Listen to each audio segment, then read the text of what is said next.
Hello everyone, welcome to StraightA. Dawson here, back with another video here today, and we are power ranking all 32 NFL teams here in this video going into week 3. Of course, we already had Thursday night game as I'm rating leagues, but the Thursday night game did not factor in to my ratings, let that be known. So, I'm excited to get this started. Please go see the other videos if you're not already so you get the lowdown of it all. But before we get started, leave a like down below, subscribe to the channel if you haven't already, and comment any suggestions for future videos below. Without further ado, let's get right into the video. So, how this usually works is I factor in every 32, all 32 teams, their performance so far this year, as well as where were they before the offseason, how did the offseason affect their roster, injuries that may have impacted them, and etc., etc. A major difference from a lot of other power rankings, two major differences, I'd say. One, I don't just immediately factor in that the injury is going to make their team negative. So, for example, Jordan Love's injury, Cooper Kupp's injury are not immediately factored in my head onto this ranking because I want to see how the team performs without them. Because I don't want to immediately judge a team who had to recover from a game based on an injury that took them out for the rest of the game, etc., etc. So I always judge how the team performs, not who's missing from the team purely. So let that be known. Second big difference is, again, I do not overreact. We are in week 3. We had good expectations of what teams were good coming into the season, as well as off-season adjustments, stuff like that. And generally, those do apply pretty strongly. Now, as the season goes on, teams increase their stock because they perform better. They're making better team schemes. People are developing faster, or other teams are developing slower, and they also are losing a lot more. They're making more stupid mistakes. The coach isn't as good. The quarterback regressed, etc., etc. There's a bunch of different things that can happen throughout the season, and I don't just purely go off by win losses, alone. If that was the case, this list would be a whole lot different because there are some 2-0 teams on the very far right category of the bottom 8, and there are some 0-2 teams that are in the very left category, I think. Maybe. Yeah, there are.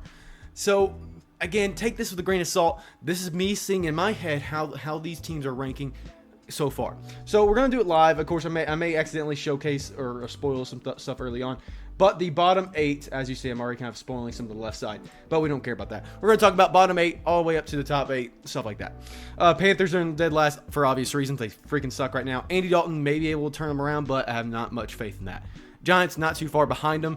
Actually, they're a decent bit ahead of them, I should say. But they overall they suck. Heck, their kicker was injured, and they couldn't perform one single 2-point conversion attempt successfully.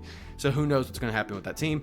Raiders, they're showing some positivity. Beating the Ravens, they should be very proud of. But again, the Titans and Patriots also won their game, so I really couldn't see a justified reason to move the Raiders up much more than one spot.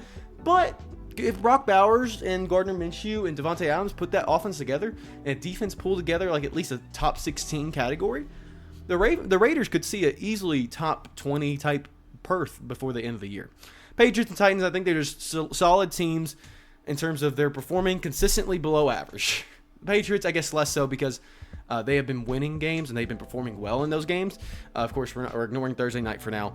But the Patriots, I still just don't think are explosive enough to really move up the rankings a whole lot. Titans, same case there. Their defense is somewhat good, but their offense seems to mess it up every game. And even then, their defense can't carry that much. Commanders, we're still seeing in the middle ground of are they really good? Are they going to turn out to be explosive?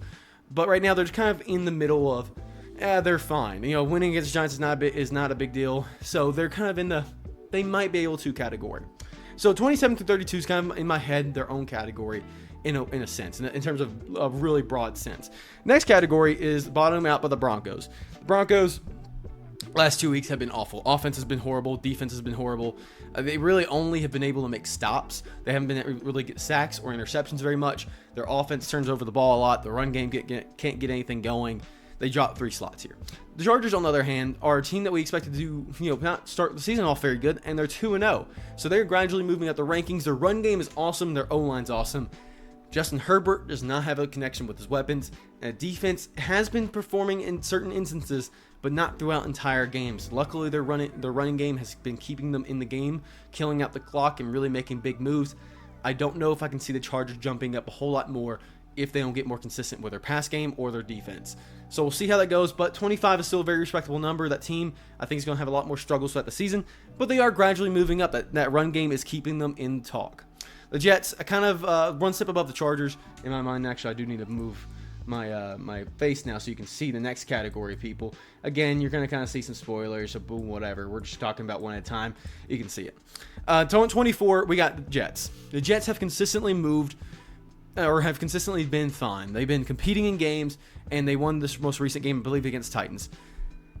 Aaron Rodgers is doing well. He's getting good connections with his weapons. The defense is performing. It's just that they're not really explosive. They're not really showcasing a lot of grit and determination against good teams. Now, granted, it's a 2-week sample size. That's why I'm kind of, in the middle ground of where we could move them. I'm still waiting to see what Aaron Rodgers turns into before I move him up and down a whole lot. The Jags. So you're going to see that, unfortunately, Jags are my biggest mover, going down 5 spots. Number one, losing against the Browns, 18-13, not very good look. Their pass game didn't have anything. Their run game didn't have anything. Their defense was atrocious. Their O-line wasn't protecting Trevor Lawrence. All across the board, they were bad. But despite that, they wouldn't even really move down that much because they were at least staying in the game against the Browns, who are a decent team. What really hurts them is the fact the Cardinals, the Saints, the Falcons, the Vikings, the Seahawks, all those 5 teams basically above them, aside from the Bears, are like big movers this week. All 5 of them had some big performances, one way or the other, in terms of either doing really, really well, winning their game, or destroying a good team, etc., etc.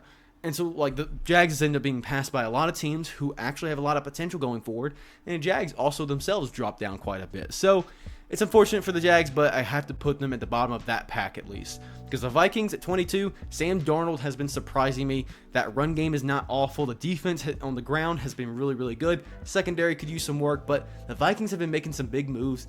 And this is a team I could really see ramping up into a really, really good performance throughout the season. And staying in that division at least. The Falcons, big win over the Eagles, but still some sloppy mistakes. So they're not a big mover this week, but they have been consistent enough to put them in the next category up, or at least another rank up. The Bears have been atrocious thus far. Again, I'm not overreacting about Caleb Williams. It's been 2 weeks. Let's wait and see. But the offense has been really, really struggling. The defense is carrying the Bears still in the top 20 tier. We'll see what happens going forward. Bears, though, moving down 3 spots. Let's lump up the Saints, the Cardinals, and Seahawks all together here because they all move up too.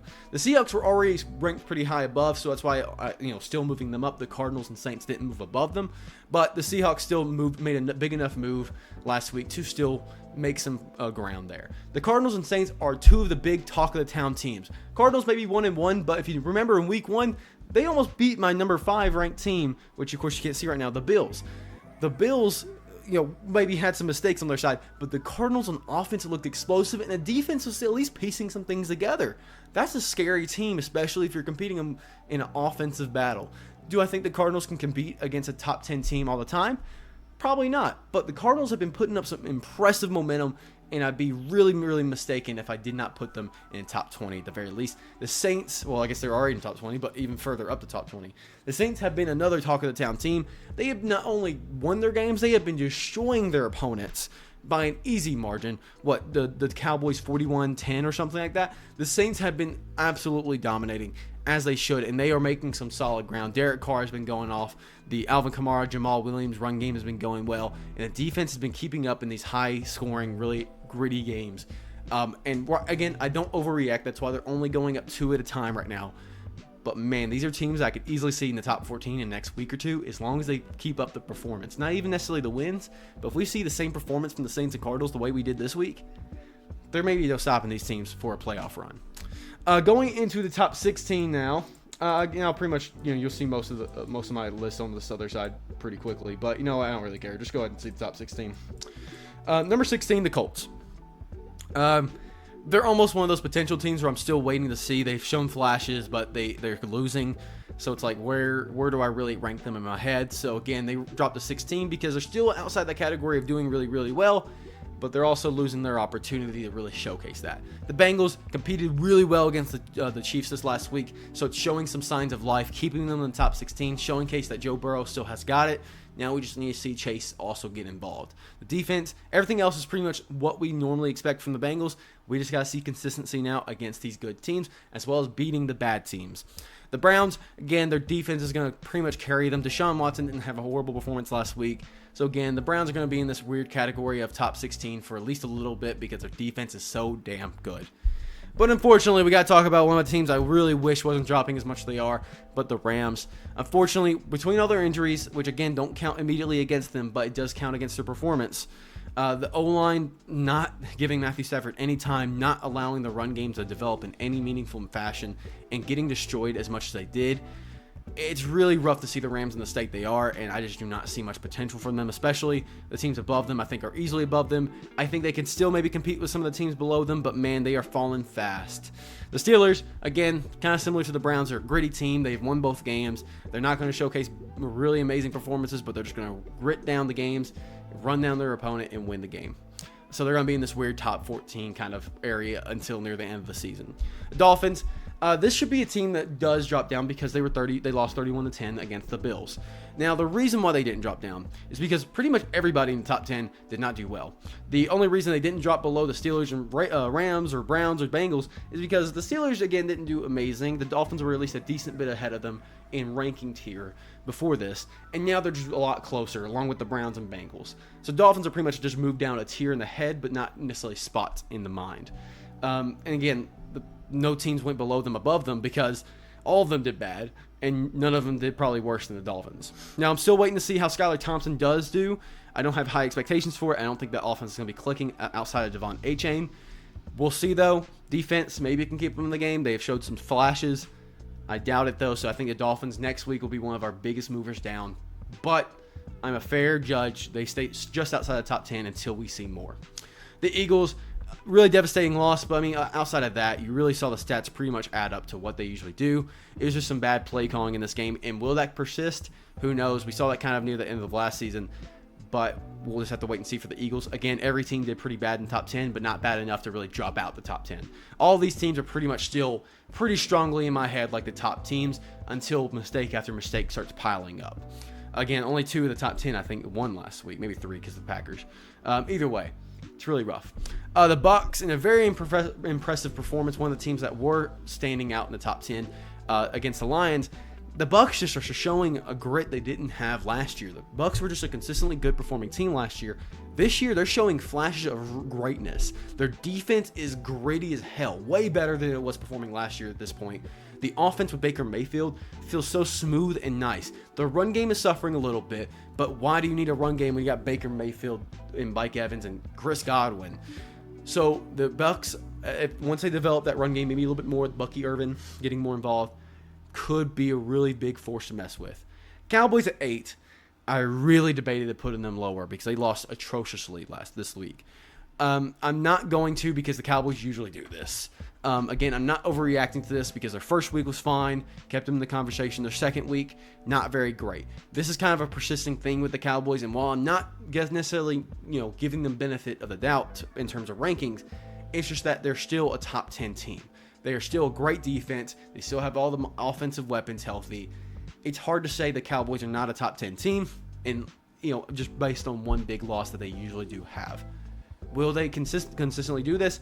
Who knows? And they may drop out of top 10 next week. But I can't just drop them down once because of a rising team doing really, really well against them. So we'll see, but maybe it's a hot take from me. The Packers staying at 7 or moving up to 7, with the run game being as good as it is, and Jordan Love's timetable of coming back from injury, getting smaller. The Packers actually are looking back into contendership a little bit if Jordan Love recovers and the run game keeps them in these games and gets them a couple more wins. Who knows?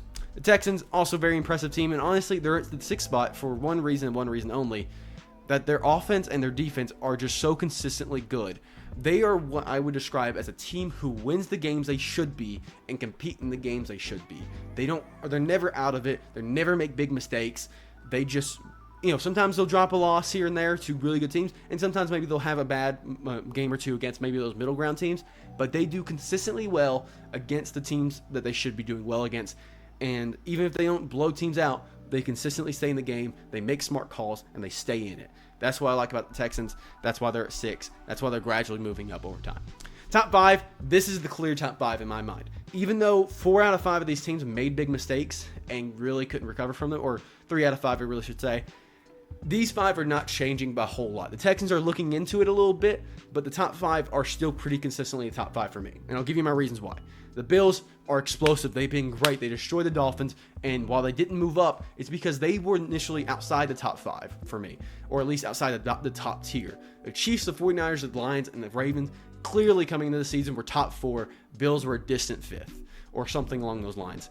Now they have closed the gap against the Ravens, the Lions, and the 49ers. The Chiefs are still pretty much on top, pretty solidified, but the Bills are now in the conversation again of, is this team actually clicking? And I really like to see it. I'm not willing to put them quite above it yet because the Ravens made some stupid calls there at the end to lose against a bad team, but I'm not quite ready to give them above the Ravens just quite yet. It's close, but the Bills are in the conversation. The Ravens, stupid mistakes, but their offense and defense and the stats are still clicking together. I'm still giving them a little bit benefit of the doubt. The Lions, same case here. They had a hard-fought battle against a really good rising team at the top 10. I'm going to give them some benefit of the doubt here. They still have everything that's clicking together. The 49ers, between all the unfortunate injuries they're having and all the unfortunate game plans that are not clicking together, are still putting on some clinics of a game.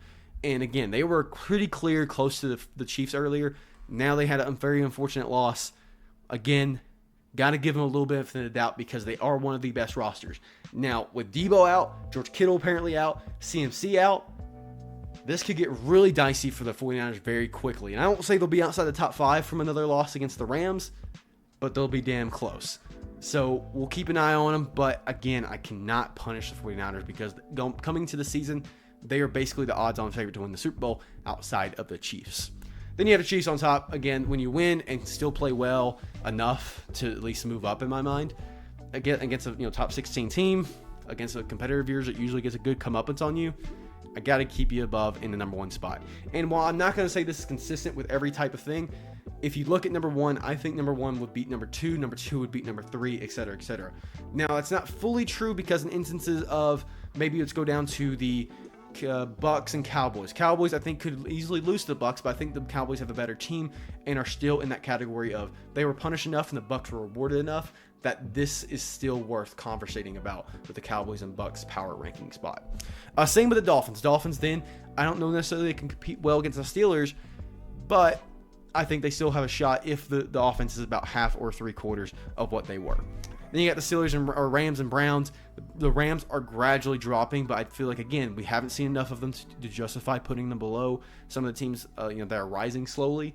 So that's why they're number 13. Then you got teams like the Cardinals and Saints, who I think could beat some of the teams in the top 16, who have beat some of the teams in the top 16. But again, they are still rising in my mind because you can have great performances but not be consistent in those and not have a great ranking. Bears, kind of same case there. I think they could lose to a lot of teams below them, but they are also a falling down team for me. Jags, I think, could beat some of the teams above them, depending on the circumstances, etc., etc. So it's not all inclusive of I think this team could beat the lowest team below them. It's just that I think the teams are in this spot currently of here's where our mindset's at. Here's where we're gradually moving up and down. It's not just about saying, okay, the Cardinals and Saints are performing very well against top teams. Let's put them in the top 10. Because realistically, they are not top 10 teams yet because they haven't showed the sample number hasn't gone up, and they haven't shown, the big flashes against all, great teams the whole time. Again, coming into the season, we knew these teams to be pretty bad teams, or at least below average teams. Now they're raising up their stock again and proving us wrong. And this is what it's all about, is proving us wrong and gradually building. This is how power ranking should be. It shouldn't just be clean slate coming back in the season. We have to factor in how they performed last season, as well as some of the off-season changes. Purely. That's why I think my power rankings are some of the most fair, even if it can be tough at times to see teams like the Saints and Cardinals that far below. Heck, I punished the Texans a lot last year for being a bottom 2 team, bottom 3 team the previous year before that. And they worked their way up to top 16 and eventually were a top 8 team past the offseason. So it's all about how these teams are building momentum for themselves. Take that as you will. Hope you enjoy the rankings, and we'll see y'all in the next one.